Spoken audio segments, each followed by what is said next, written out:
just going on to Google and writing hearing loss, you'll get a lot of information, right? So it's always good to have a starting point, right? If you know that NDCS, for example, is an organization, you go to their website, and if they're signposting, then you go to that. So that gives you a good head start. I don't know that we could have done it without our teacher of the deaf. She's provided loads of resources for us because I mentioned that I wanted to provide more BSL opportunities for Ella. And I know we have the internet, but you know, you Google BSL and there's so many different things to use. So she's been really good at finding child-friendly, family-friendly resources. The teacher of the deaf put us onto Essex-based groups on social media. Certainly where we're based, there are a lot of social media groups and social groups that meet up. And any question I want to ask is just on my phone by local mums and dads and caregivers that are just immediately available to help me. The audiologist actively referred us to NDCS 2 weeks later.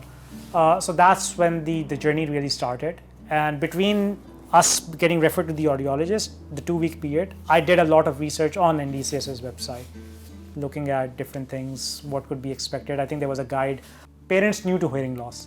So I went through that guide, and it had a set of questions that you should ask, or you should be prepared to ask the audiologist during your first meeting with them.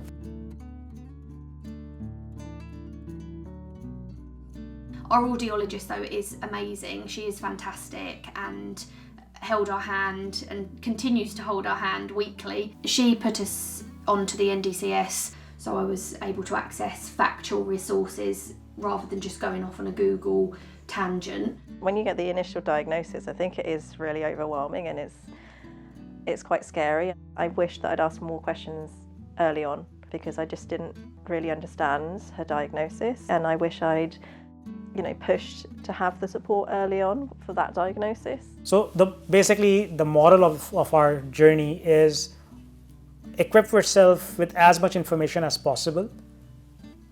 We know our kids best. So the audiologist, teacher of the deaf, our AV therapist, so they gave us advice, and we figured out in the end what worked for Zoya.